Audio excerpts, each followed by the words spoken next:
First, prepare your front and back pattern. Then, measure the half front neckline. Mine is 10.5 centimeter. And then, measure also the 1/2 back neckline. Mine is 9 centimeter. Now, let's make a pattern for Mandarin Collar.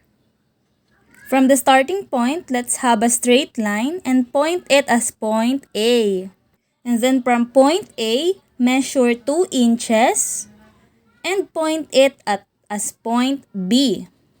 From A, measure your 1/2 back neckline measurement and point it as point C. From C, measure your 1/2 front neckline measurement and point it as point D. From D, measure 1 centimeter up and point it as point E. Connect point A and point B and then make a straight line from point B to the right side. Now, straight the line from point D and then use a curve shape or curve ruler to shapen the line.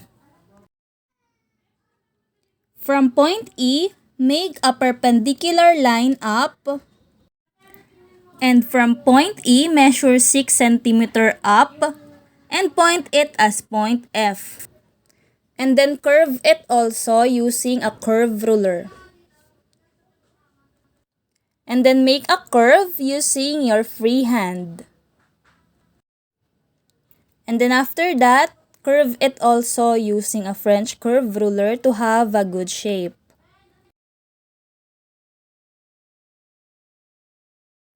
Now let's trace a pattern. Place a tracing paper also. And then pin it to avoid moving of a paper. And then, using a tracing wheel, let's trace the pattern.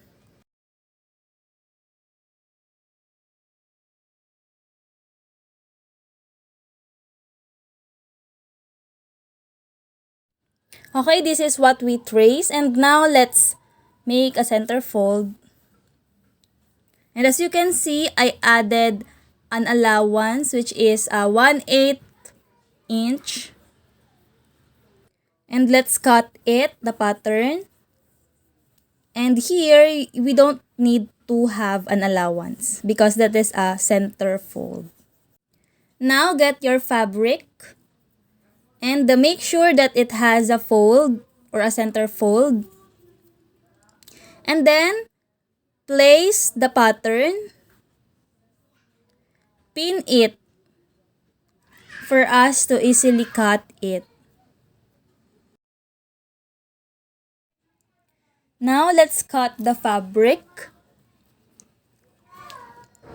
And then, this is what we get.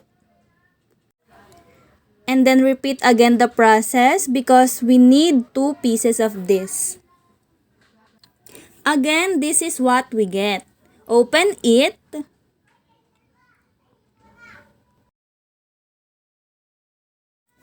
Now, let's put this or let's join these 2 fabric pieces. And then, we need to pin it from this side to the other side for us to easily sew this part. And class, please take note that it should be face right side to right side and then the wrong side will face to you. And then sew it from one edge to another. Okay, so now class, I will show you how to sew this Mandarin collar. Okay, so now let's do it.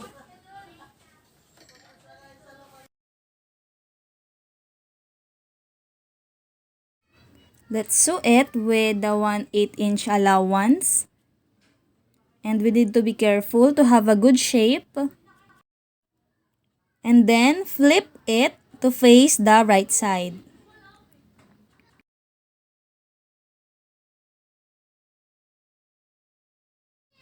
Now, after that, we need to top stitch this upper part.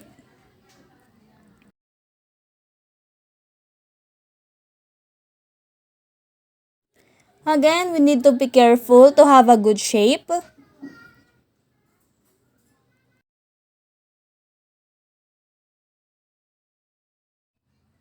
And there we have it.